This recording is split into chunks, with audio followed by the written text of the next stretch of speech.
Okay, hi guys. Welcome to another episode of Movie Lover News. We're doing another episode of Tyrone and I doing simultaneous broadcasts. Today we are talking about new December releases. The reason we're talking about this is December this year is such a huge month. We have so many incredible releases. I just want to start off by going through some of those releases because every weekend a lot of really great movies are coming out. Already we've had The Black Swan come out, I Love You, Philip Morris with Ewan McGregor and Jim Carrey.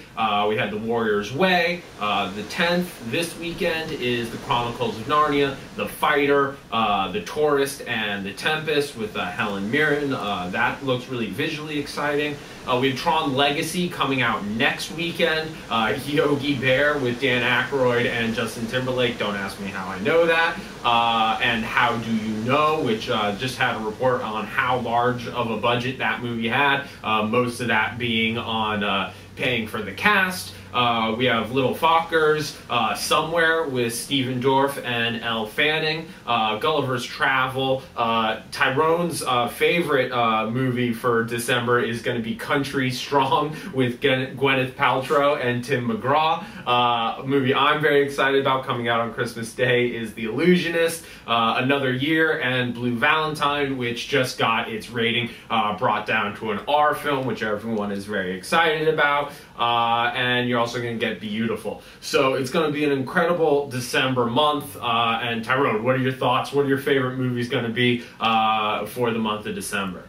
Well, before I answer that question, just to let you know, one of the first films you mentioned, Black Swan, what's really interesting is that it opened in very limited theaters, and the per screen average of those theaters were incredible. Yay, Black Swan. So they looking to keep getting it wider release. And for me, the interesting thing is really focusing on box office numbers, is that I've said to myself, Black Swan is not going to do $100 million in America. And throughout my life, it used to be a big number, 100 million, that big box office success. But now, because films have got budgets of 200 million, more people going to the cinema, 3D revenues, IMAX revenues, I think that $100 million now isn't that huge benchmark, and it's been so for a long time. I'm wondering, is Black Swan going to do $100 million in the US? You know, probably not, but it's going to do very, very well. In the talk we did before, you mentioned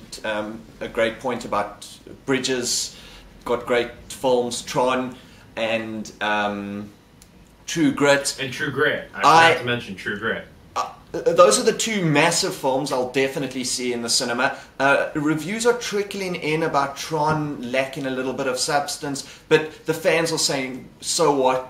You know, it's going to be visually spectacular, and in 3D, it'll be that film we've waited an entire year to see done as well as Avatar. And True Grit, I'm only hearing good things about. Talking with one of my friends, and he was saying that there's no reason True Grit shouldn't be incredible. And I think that's hitting the nail on the head. The caliber of acting they have in this movie, the Coen brothers directing gives all kinds of credibility to this kind of movie. They really are in their element here, directing this retreatment of True Grit. So that's probably the movie live action that I'm most excited for coming up in December. I still haven't seen Black Swan. I know that's a major dropping the ball. I just haven't had the opportunity. We're in finals right now at school, but hopefully this weekend I'll get a chance to see it. I'm also really excited to see The Illusionist. I don't know how many of you guys are keen to this movie. The Illusionist is by a French animator-director by the name of Sylvain Chomet. He is working off of a script by Jacques Tati, the late comedian from France, whose a lot of his movies were pantomimes. So they go very well together in terms of Sylvain Chomet's animation style. You might know him from The Triplets of Belleville. That looks to be a visually stunning movie, a movie I am very excited, and the entire animation world is very excited to see. With True Grit, what I really find exciting is that that genre for the Coen brothers. So for me, the two big films I've loved from them, or bigger scaled films, are Fargo and No Country for Old Men. And No Country for Old Men, I'm wondering if it's one of the masterpieces of the last decade. I think American audiences, we really love well-treated westerns. I mean, look at Unforgiven, Clint Eastwood, back in the 90s. It's one of the great western movies of all time. We really adore realistic westerns. The Illusionist, do you need to see that straight away?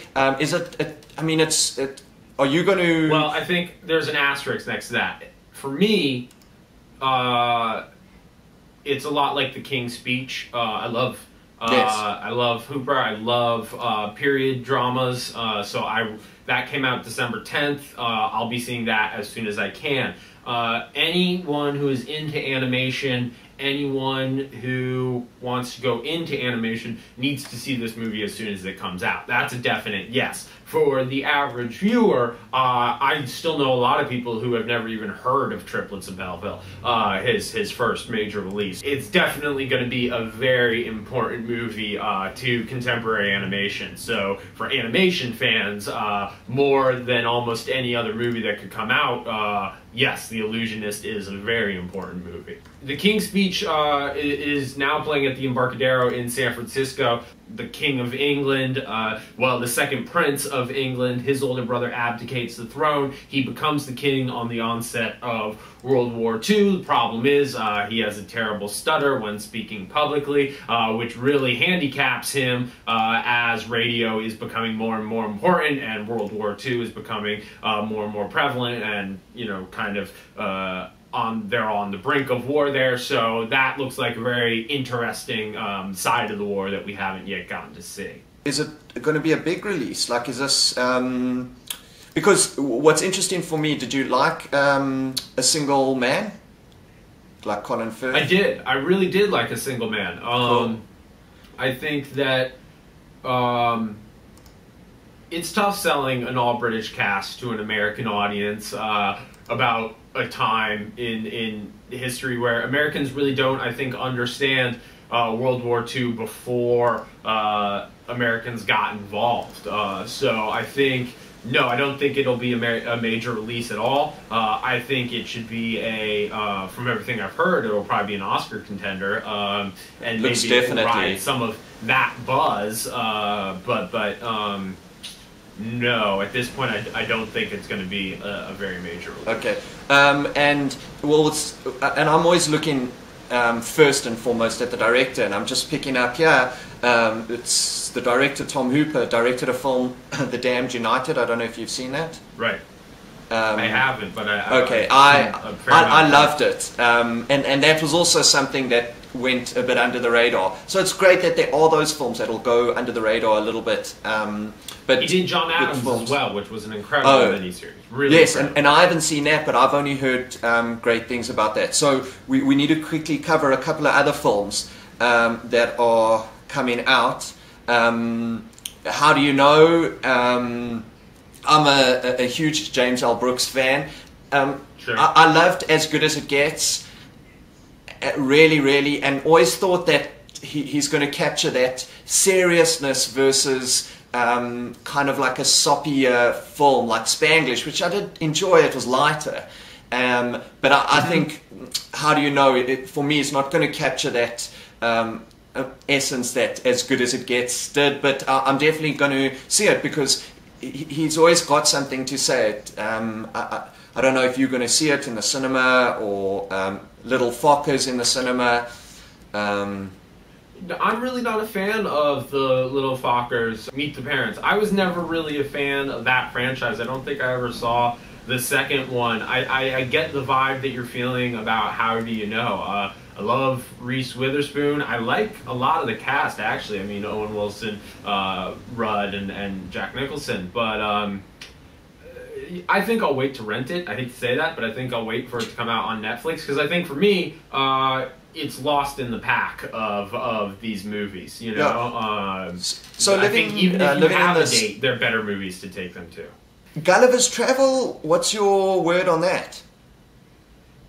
Okay, I have a soft spot for Gulliver's Travel for two reasons. One is I have younger cousins that I've talked about a few times on the show, and it's from the people who did Night at the Museum, a bunch of movies they really loved, and I really think it kind of, both those movies, while not incredibly historically accurate, did kind of present history in a fun and interesting way. Both my cousins really enjoyed that movie. I enjoyed watching both of those movies with them, and that movie comes, Gulliver's Travel is coming from similar production teams and directors and all that. So I'll be excited to see how they treat the movie. And I also really like Emily Blunt. I want to see her in more and more stuff. Jack Black's always a lot of fun. So I'm okay with that movie. I'll definitely take my cousins to go see that. Yeah, and how old are they? 12 and 8, you know. So, I mean, I'm not going to go take a date to see the movie. I'm not going to get my buddies to go see the movie. But if I'm looking for something, I'm certainly going to push them to go see that before I take them to go see Yogi Bear. Okay, so it's definitely geared to the kids. I mean, Gulliver's Travel. Oh, hardcore. More so. Hardcore. Now, what do you think about Somewhere? Because you've been a real big fan of Somewhere. Lost in Translation was that film that really lingered culturally and was just something really special and unique. And I think, you know, she possibly took a break from directing Virgin Suicides, which didn't go too mainstream, but then Lost in Translation did. And there was something really weird happening with Mary Antoinette, but it was interesting. I think I'm going to really enjoy Somewhere. I'm absolutely going to see it like I see every movie, most movies. But I don't think for me I'm going to love it as much as Lost in Translation. I don't think it's going to capture that magic, but I think it's a different film. But right. I'll enjoy it nonetheless, I'm sure. But I'm really excited seeing that The Fighter opens wide, which is great, because it possibly could have been that film that maybe wouldn't open wide. But I guess when you got Mark Wahlberg and Christian Bale and Amy Adams. So let's maybe end off with your thoughts on Somewhere and The Fighter. Everything I've seen about The Fighter looks good and interesting. Mark Wahlberg's kind of been everywhere in movie news recently. And Christian Bale is sort of doing what Christian Bale does, and that is either put on a lot of weight and be a badass, or take off a lot of weight and be kind of a quirky character. I am a fan of pretty much everything Amy Adams does, except for Julie and Julia. I think everyone agrees you could have just made a really great movie about Julia Childs with Meryl Streep.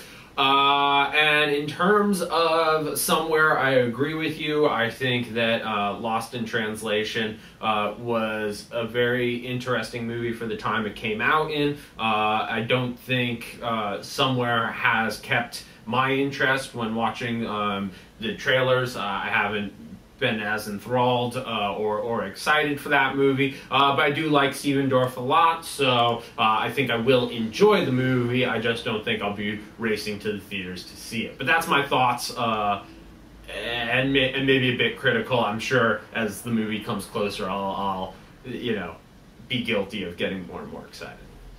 Okay, quickly. So your 3 films. I'll quickly tell you. Like for me, just off the top of my head, to see in the cinema is The Fighter, which we've just said. Tron and True Grit. Tron from a 3D aspect. So your films. Oh, and we haven't even talked about Biutiful, which we can't now. But if you can end off just with the top 3 films you're excited about for December. Sure, my top 3 films are going to be The King's Speech, The Illusionist, and also True Grit. But you are right there. Biutiful does deserve more time than we can give it today. But that's going to be a fantastic film as well. So if we can do an asterisk, I think both of us would agree Biutiful will be on our short list. Cool. Well, thanks for doing the show. Do you want to, Tyrone? Yeah, no. And I know you're going to go see Country Strong. You didn't bring it back up, but I know you're going to go see it.